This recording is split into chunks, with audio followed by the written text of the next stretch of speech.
이것들을 증언하시니가 이르시되 내가 진실로 속히 오리라 하시거늘. 아멘. 주 예수여 오시옵소서. 기독교의 정체성이자 존재 이유인 재림, 재림을 기다리는 이유 중 하나는 재림의 때가 되면 주를 믿는 자들이 하늘로 끌어올려져 공중에서 주를 영접하고 천국으로 인도받는다는 예언이 있기 때문입니다. 공중으로 끌어올림을 받는다. 이것을 한자로 표현하면 이끌 휴, 들거 휴거입니다. 성경에서는 이 재림과 휴거를 어떻게 표현하고 있을까요? 두 가지 성경 구절을 보겠습니다. 주께서 호령과 천사장의 소리와 하나님의 나팔 소리로 친히 하늘로부터 강림하시리니 그리스도 안에서 죽은 자들이 먼저 일어나고 그 후에 우리 살아남은 자들도 그들과 함께 구름 속으로 끌어올려 공중에서 주를 영접하게 하시리니 그리하여 우리가 항상 주와 함께 있으리라. 그날 환난 후에 즉시 해가 어두워지며 달이 빛을 내지 아니하며 별들이 하늘에서 떨어지며 하늘의 권능들이 흔들리리라. 그때에 인자의 징조가 하늘에서 보이겠고 그때에 땅의 모든 족속들이 통곡하며 그들이 인자가 구름을 타고 능력과 큰 영광으로 오는 것을 보리라. 큰 천재지변과 함께 메시아가 구름을 타고 오면 죽은 자들이 일어나고 살아있는 자들도 함께 구름 속으로 휴거되어 공중에서 주님을 영접한다는 예언입니다. 오늘날 대부분의 기독교인들은 메시아가 문자 그대로 구름을 타고 공중으로 다시 온다고 믿고 있습니다. 그러나 문자대로 태양이 어두워진다면 지상의 생물들은 모두 얼어 죽고 물이 증발되지 못하므로 구름도 생길 수가 없습니다. 지구의 대기권 바깥은 물도 구름도 없는 진공 상태의 캄캄한 공간입니다. 어떻게 외계에서 구름을 타고 올 수 있을까요? 문자 그대로의 공중재림은 하나님의 창조 법칙에도 분명 어긋납니다. 구약에도 구름을 타고 온다는 예언이 있었습니다. 그러나 예수님은 하늘의 구름을 타고 오지 않았습니다. 예수님은 다윗의 자손으로 땅에서 태어나셨습니다. 이전 영상에서 이야기한 대로 구름 타고 공중에서 오신다는 것은 유대인의 혈통으로 땅에서 태어난다는 뜻이었습니다. 예수님이 그렇게 오셨습니다. 실제가 그러해야 그 풀이가 맞는 것입니다. 구름은 사람을 이야기합니다. 우리가 생활 속에 많이 쓰는 비유이기도 합니다. 많은 사람들이 웅성웅성 모여있는 모습을 두고 구름대같이 모였다고도 합니다. 성경에서 하늘구름이라고 특별히 지칭한 것은 보다 영적인 사람, 신앙인, 유대인을 타고 온다는 뜻이었습니다. 구름 타고 공중 재림하신다는 예언의 말씀, 구름이 사람이라면 공중으로 강림하신다는 것은 그럼 어떤 뜻일까요? 구약의 예언은 이미 예수님이 성취하셨으므로 예수님 때 어떻게 성취되었는지를 살펴보면 신약의 예언이 어떻게 성취될지 알 수 있을 것입니다. 예수님이 문자 그대로의 구름을 타고 나타나시지 않았듯이 재림 때도 마찬가지입니다. 그런데 왜 공중에서 주를 영접한다고 표현하였을까요? 그때 너희는 그 가운데서 행하여 이 세상 풍조를 따르고 공중의 권세 잡은 자를 따랐으니 곧 지금 불순종의 아들들 가운데서 역사하는 영이라. 공중의 권세 잡은 자, 곧 흑암 마귀 사탄을 이야기합니다. 사탄이 하늘구름이 있는 공중에서 권세를 잡고 있는 게 아닙니다. 사탄이 하늘에 날아가는 새를 시험들게 하고 미혹하지 않습니다.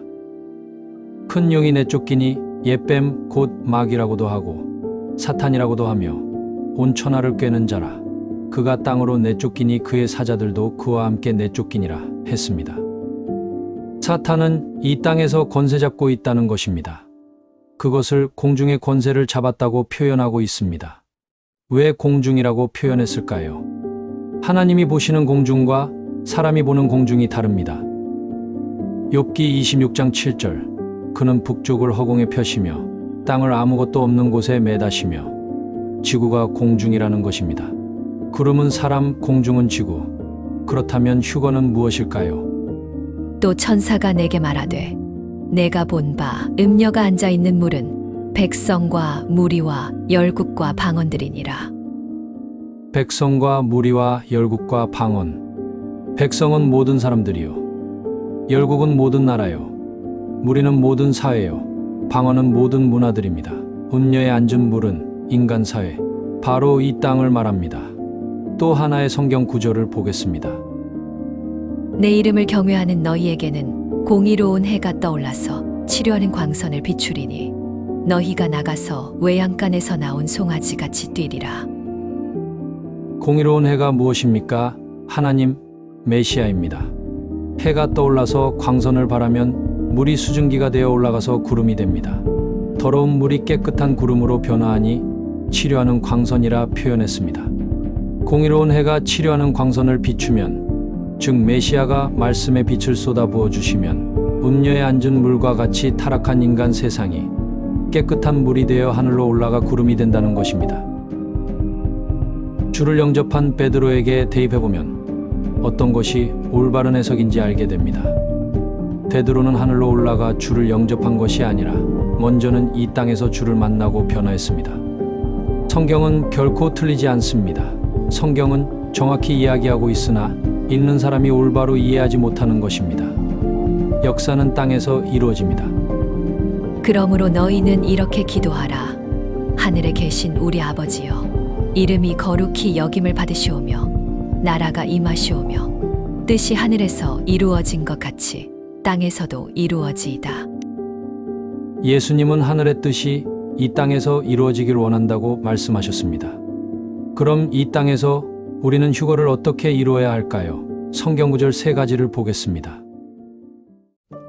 형제들아, 내가 이것을 말하노니 혈과 육은 하나님 나라를 이어받을 수 없고 또한 썩는 것은 썩지 아니하는 것을 유업으로 받지 못하느니라. 살리는 것은 영이니 육은 무익하니라. 내가 너희에게 이른 말은 영이요 생명이라. 흙은 여전히 땅으로 돌아가고 영은 그것을 주신 하나님께로 돌아가기 전에 기억하라. 육신은 땅을 떠나지 못하며 단 하루도 하늘나라에 머물 수 없습니다. 천국은 영의 세계니 영이 가는 것입니다. 육신으로는 천국에 갈 수 없습니다. 그러므로 육의 휴거가 아닌 영의 휴거입니다. 육의 몸으로 심고 신령한 몸으로 다시 살아나나니 육의 몸이 있은즉 또 영의 몸도 있느니라. 그러나 먼저는 신령한 사람이 아니요 육의 사람이요 그 다음에 신령한 사람이니라. 육신이 의를 행함으로 영이 변화되는 휴거가 이루어집니다. 우리의 생활, 습관, 행동이 하루아침에 달라질 수는 없습니다. 계속되는 변화를 통해 점점 휴거를 이뤄가는 것입니다. 예수님이 이 땅에 오셨을 때 겉으로는 달라진 것이 없었습니다. 똑같은 환경, 똑같은 일상 속에서 오직 예수님만이 가지고 오신 새로운 말씀, 구약 성서의 인봉이 풀어지는 새 말씀이 징조요, 증거가 되었습니다. 베드로는 고백했습니다. 주여, 영생의 말씀이 주께 있사오니 우리가 누구에게로 가오리이까? 그 누구에게서도 듣지 못했던 영생의 말씀을 베드로는 예수님에게 배웠고 그가 메시아임을 깨달았습니다. 주의 재림을 맞고 휴거되기 원한다면 진정으로 기도해야 합니다. 성경의 말씀을 온전히 알아야 합니다. 성경의 각종 인봉과 휴거의 비밀이 풀어지는 것은 휴거의 때가 되었다는 것을 의미합니다. 기도와 말씀으로 깨어 있어야 합니다. 3위를 믿고 주를 따르며 의로운 삶을 살아서 나의 영을 휴거의 영으로 만드는 것이 바로 이 땅에 태어난 우리가 행해야 할 가장 중요한 일입니다. 하나님의 인간 창조 목적의 완성, 휴거. 육으로는 이 땅에서 지상천국을 이루며 영으로는 영원히 하나님의 사랑의 대상이 되어 휴거를 이루는 여러분이 되시기를 기도하겠습니다.